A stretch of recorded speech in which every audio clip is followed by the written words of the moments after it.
Greetings! I am Herbert Erpaderp, and today I'm going to build this big boy locomotive in 1/87th scale, also known as HO scale. You may have noticed I just hit 4,000 subs and the first big boy was number 4,000. Coincidence? Yes, but let's pretend I did that on purpose as a celebration for 4K subs. Thank you all for subscribing, and if you haven't done so already, maybe go ahead and do that. It'll be fun, I promise. Okay, so this is an unpowered and non-functional locomotive, and it's made entirely of plastic, and I see no sensible way to make this a working engine, so if you're here for that, I'm sorry to disappoint. Also, I'm pretty sure this is a fairly old kit. I remember seeing it, or one very much like it, when I was a kid and wanting it, but it was always way too expensive. Recently I saw it in a hobby shop slightly marked down, and I thought, why not? Impulse buying Herbert strikes again. It's something different, and that's a good thing. Variety is some kind of spice, I hear. Enough jibber jabber, let's have a look at what's in the box. First, we see that the boiler and tender body aren't on sprues. I was kind of surprised that these were both single pieces. The worst thing about this model, in my opinion, is the hand railing along the top of the boiler. It's a solid piece. This should have been a separate part. It would make the entire thing look better. The detailing is definitely not perfect, but it's not the worst either. It will certainly annoy rivet counters, but look at all those rivets, we won't hear from them for a while, they'll be too busy counting. The previous comments also go for the parts on the sprues too. There are 2 sprues in this kit. Unsurprisingly, they're quite large, since the box is also quite large. Everything about this is huge, and it was actually kind of hard to film in my little workspace. Oh well. The details are passable. I'm no big boy expert, but it looks fine to me. All the parts I would expect to see are there, like wheels. There's a lot of wheels. The mould lines are quite minor and shouldn't take too much cleaning up. As you can see, the model is moulded in black plastic, which makes sense, I suppose, but it was a bit unexpected to me. I figured it would just be the standard grey plastic that most kits come in. It's not an issue really, but it does make filming things a little bit tricky, so you'll forgive me if some of the lighting is a little bit bad. The black plastic feels a little bit greasy, probably just mold release agent, so I would recommend washing the parts before you begin painting, or maybe even before you begin assembly. I didn't think to do that before I started, so I'll do it when I paint. I like that a piece of track is included as a display base for the completed model to sit on. Also included is this set of decals. It looks like we get a choice of building 2 locomotives, but I'm sure with a little bit of decal surgery you could change the numbers. Though it would be tricky with the little Union Pacific shields. Either way, they look fine and I hope they go on well. There's also this large instruction booklet. It's not perfect and there are some inconsistencies, but it does the job and I was able to follow the steps well enough. I would have liked if it was stapled together, but that's far from its biggest issue. Let's put this thing together. I start by gluing the smoke box door into place. There's pins to guide this into the correct position. It's easy enough, though it was a little bit fiddly to get it into place behind the railings. I also had to trim the back down a little bit to get it to sit on the front of the boiler properly. There's still a bit of a gap, but it's not too bad really. Easy enough to fill in. Next comes the internal portion of the firebox. This simply slots in here. There's a mounting hole at the top of the boiler, and then the part can simply slide forward until it clicks into place. I test fit first, and then I add glue in behind the part. Easy. It's pretty dark in there, so you probably won't see much of anything, but it is nice to have some detail inside anyway. This part also includes the front door of the cab, which you can see here. I then attach the lower part of the boiler. There's guide pins and a sort of clippy bit here. Then you have to squeeze the part in past all of the detailing that hangs down the side of the boiler. It's a little bit tricky, but not too bad. I then add glue to make sure it all stays in place. It would probably stay there anyway, but I want to be sure. This isn't a snap together kit, even if some of the parts seem like they could snap together. Next, I mount this thing. It's a steam contraption of some kind and it goes into place here. The instructions thoughtfully have an arrow pointing to the area of the locomotive it attaches to. The small valvey looking bit should be facing in towards the boiler. Then I assemble the bell in its holder. This is quite easy. There is some flexibility in how you mount the bell, so if you wanted to, you could mount it as though it's rocking back and forth. The bell assembly can then be glued into place here at the top of the smoke box. It is a bit blurry, but you can see that I did get it into place with a minimum of fuss. Ring-a-ding-ding. The instructions then say to build the leading truck. This is a simple matter of slotting the wheel sets together with the truck in between them. You could probably actually assemble them first and then clip them into the truck, but I didn't do it that way. Either way you choose to go, it's quite easy. I test the completed truck on the display stand to see if it's in gauge, and it seems close enough to me. The truck then clips into the front of this frame piece like so. There is a lot of play in this part and it will come back off very easily, but that's okay. I'll glue it into place when all of the other wheels are on just to make sure everything lines up properly. Speaking of wheels, it's time for the drivers. This is the set for the first frame of drive wheels. As you can see, they're not all identical, so pay attention. They go on in a specific order. You can see the counterweights on the wheels vary in size. First, the two wheel sets with the smaller counterweight go on either end of the frame. The assembly is very simple, though unlike the smaller wheels, these are keyed so they go together in a specific way. This ensures that the wheels are properly quartered. If the wheels aren't quartered properly, there will be issues when trying to attach the side rods, and we don't want that. Once the two outer wheels are on, the slightly larger weighted wheel goes in second from the end with the truck. And then the largest counterweight goes in the only remaining spot. When doing this, try to be careful not to get any glue between the frame and the axles or wheels. You'll want them to be free rolling for the next step, which is installing the side rods. You can see this rod has pins that snap into the wheels without glue. We'll add that later. You might need to apply a little bit of pressure to get the parts to go together, but do be careful or you might break something. You can rotate the wheels, but it's kind of hard to do so. This will never roll freely, not without some modification and lubrication I think. As you can see, one wheel doesn't have a pin to connect it to the side rod. We add that next. I take this crank part which has keying to lock it into the driving wheel. I slot it through this rod and then attach it to the drive wheel through the hole in the side rod. Make sure to apply this the right way around. The inward depression on the bar should face outwards like so. It all still rotates, which is good. I add a tiny bit of glue behind the driver to lock the crank part into place without causing the wheel to be bonded into place. Next come the cylinders and valve gear. There are guide pins to help positioning this. There's also a rod which I think has something to do with the reversing gear that connects to the crank on the third driver, so you have to make sure the wheels are rotated around to the correct position to allow those parts to connect. Once it's on and I'm satisfied with its fit, I add some glue to lock everything into place. It looks quite complicated, so I'm glad this valve gear is one part. The rod connected to the crank is still loose, so I add this rod to finish the mechanism on this side. It was a little bit tricky to fit. The pin into the drive rod kept coming undone. I found it helped to trim down the bar that goes into the cylinder. That meant less moving and bending of the parts to get them to go into place. I then add glue to various points where the parts join. I'm not really worried about being super neat. If it's visible, it might just provide texture that looks a little bit like grease and grime.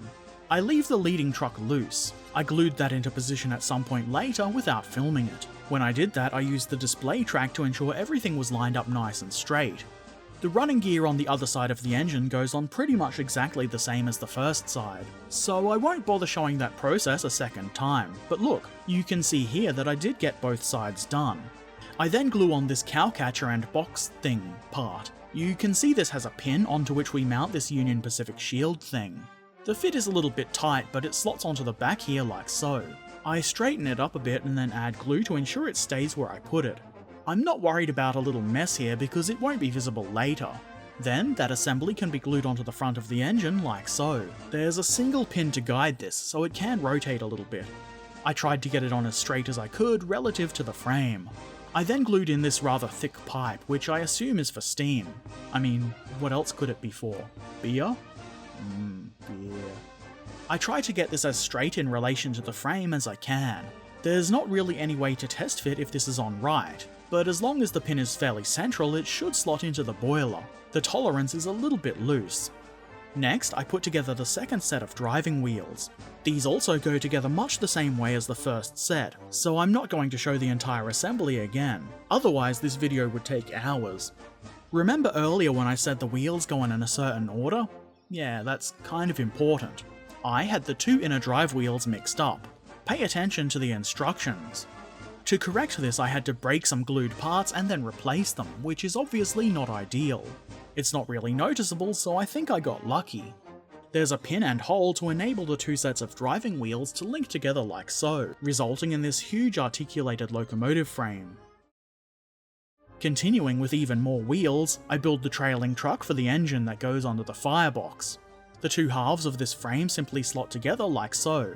It's probably a good idea to make sure the halves of the pin are pressed together tightly. Either way, it's easy enough to put together. Then the wheels can simply drop into place. I waited until the glue had bonded the track frame for a while before slotting the wheels in. You do need to apply some pressure to get them in, and having the truck separate while doing that would be annoying and counterproductive. Very easily done. The truck is even free rolling. Whee! Now it's time to attach some piping. These sections of pipe are fairly easy to install. You just have to slot it through the gap here like so. There's a couple of mounting holes for one end on the firebox and then another one underneath. I also apply glue to the point where the hose meets the one moulded onto the boiler. The thing at the end underneath the cab hasn't got anything to connect to, so do be careful with it. I can see that being very easy to break. And then some more pipes. These are attached in much the same way as the others. Slot the part in through the gap underneath the cab, glue the pins into the holes on the firebox and underside of the boiler, and it's done. Very pipey. Next, I add these two steam pipes, or what I assume are steam pipes. They lock onto these poles here so they don't fall out, which will make joining the upper and lower halves of the locomotive much less fiddly later on. For that reason, I leave them unglued for now. They'll stay on just fine. Now to join the boiler and driving wheel sections to form the biggest, baddest boy. I mean, big boy. Just plain simple big boy. This was actually quite fiddly to do. You have to get the pins from the steam pipes we just added into a hole behind the cylinders, at the same time as trying to get the pin on the steam pipe mounted on the frame into a slot on the underside of the boiler. It was tricky, but I got there eventually. There's nothing to hold this on until we add the trailing driver set, so I do that next. There are pins to guide this into place and it snaps on easily enough. Then I install the trailing truck, which clips into place easily. I then glue all of the wheel sets into place. I used the display track as a guide to ensure all of the wheels were close enough to being in gauge and the engine would sit on the tracks. I didn't film myself doing this, but I'm sure you'll believe me when I say I did do it. It didn't end up quite perfect, but I think when I eventually get around to gluing this beast to the tracks, it will look just fine. General Martok seems impressed. I finish off the engine by adding the front platform thing. This isn't too hard to glue into place above the forward cylinders. Then comes the headlamp, which slots into the plate like so. I had to nudge it around a little bit until it sat straight enough for my liking, but this isn't too hard. Then a railing is installed over the top of the headlamp. I had to expand the mounting holes for this a tiny bit to get it to fit. This is a thin piece, so you should be gentle with it and not apply too much pressure or it will break and that would be annoying. Next comes these side railings for the crew to hold onto as they're climbing up onto the front here. The instructions seem to suggest building this as a separate assembly, but I think doing it this way is a better choice. Be sure to use the correct railing for either side. They're both very slightly different. A little nudging and it's all good. There's a hole in the front of the cowcatcher part for the pin on the long section of the railing to fit into. I add some glue there to keep it all in place and then I nudge it into its final position with my knife. I did do the other railing, but there's no video of me doing so. Oh well, the engine is complete now and it's time for a little tenderness. The script says to come up with something funnier there, but, well, I'm not funny. Anyway, we're building the tender, which shouldn't be too hard. The instructions suggest to start by attaching the coupler, which goes into the rear through this hole like so. There's a pin and corresponding hole for it, so it's easy to mount this correctly. I messily add glue. It won't be seen here anyway. I'm not sure how straight the coupler should be, but I think they're sprung so they sit centered, so I mounted mine as close to centered as I could. There, now the big boy can pull a train. I then install this rear headlamp, or is it a tail light? Butt lamp? Butt lamp. Either way, it goes in here. There isn't really anything to guide it, so make sure it's as level as you can get it. It looks like there's some blemishing on the upper areas of the tender rear, but that's just coloration in the plastic, and it should look fine when painted over. Then we need a way to get up onto the deck of the tender, so I glue on these ladders. You can kind of see there's guide pins on one side. These will help you install the correct ladder on the correct side of the tender. They go in easily, though they do tend to want to pop out a little bit, so you need to apply a bit of pressure to get them to stay. Next comes the tender deck with the water filly things and the coal. Shoveling coal into this thing must have been horrible. I test fit the part at first and find there's a bit of a gap. I clean the parts up as best I can, but there's still a bit of a gap there when I glue it together. I guess I've got some filling to do. It could of course be worse. The gaping hole in the front of the tender needs to be filled, and to do so I use this part with convenient doors for the coal to be shoveled through. Again, test fitting. Always test fit. It's not a very nice looking join. I began cleaning it up, but then I figured, what the hell, I'm going to be using putty on the tender anyway, so I just glued it into place with the big gap. It's not vomit-inducingly horrible, but it's nowhere near perfect. Not that perfection was in any way expected here. I then assembled this truck. This is simple enough. There are 2 pins of different sizes to help you get the side frames on the correct way around. The instructions for this assembly say the pin should be facing upwards. Then I snap the wheels into place. Like on the other truck, this is easy. The completed assembly clips in here under the front of the tender. It was at this point I suspected maybe I had the frame part of this truck upside down. I continued on by installing the wheels in this long wheel frame. I don't know what you would call that. The wheels do kind of clip in, but there's not really much friction to hold them in there, so they're definitely going to need glue. Then, after having a look at how it all sits together, I determined the leading truck was sitting way too low and the frame was upside down. So I ripped the truck frames off and put the thing back together the other way up, which later pages of the instructions show as correct. What an annoyance. I then add glue to the tender wheels and use the display base to get them all aligned. The entire locomotive is built now, but I discovered another annoyance.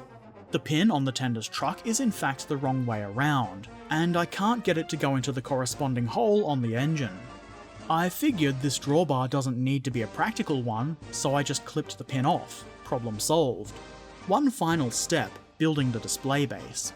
This comes in 2 parts. Being a numpty, I broke one of the guide pins off when test fitting. Not a big deal though, it still goes together well enough. I put a weight on it while it's set to ensure that it bonds nice and level, and that's it. One monster steam locomotive that doesn't fit into my workspace very well at all. It took a little bit longer to put this together than I was expecting, but for the most part it was a fun build. The main problems I had were caused by my own stupidity, except where the instructions contradict themselves. That was pretty annoying. I guess it is a pretty old kit, so there's not much of a chance of that being corrected by Revell. Oh well. While I am pretty happy with the result, the age of this kit does show a bit. The detail is alright, but it's not perfect at all. That's fine if, like me, you're looking for something that represents a big boy and not a precise replica. It's probably well enough known that I'm not a rivet counter, so this works well enough for my purposes. I thought it would be cool to have a kit that I remembered wanting at a young age, and the big boy is one of my favourite engines. I guess I don't really have a purpose for it beyond that. I guess I could use it as a massive line of sight blocking terrain piece in a game of Flames of War or Bolt Action. You could block off half the table. Overall, I would say the kit isn't too bad. It builds up easily enough for the most part, and maybe if you're building it too, you could learn from my mistakes. If you can find it for cheap, and you like monstrous steam locomotives, then I would say pick it up. There are definitely better detailed, and functional, big boy models out there, but they're probably going to be pretty expensive. This is a huge engine after all. I'm not sure what the plastic this kit is made from is. Maybe it's something particular to Revell, or maybe because it's black, but it feels slightly different to the average model kit plastic. It's also a little bit greasy to the touch, which I figure is probably just mold release agent. Either way, I'll definitely be washing this before painting it, which I will get around to one day. Probably not soon. Sorry. In the end, I'm happy with the result of this build. I don't have anywhere I can display this, which is a bit disappointing, but I'm still pleased. What do you think? Have you built this kit? Do you like trains? Do you think they're the worst thing ever? Let me know in the comments section below. And of course, if you haven't done so already, feel free to subscribe to me here on YouTube, follow me on social media, and watch me live stream on Twitch. And if you really like the things I do, please consider helping to support the channel over at Patreon, where we have cookies. Not really. Links to all of those are in the description. I shall return soon, so until then, happy modelling and thanks for watching. Farewell.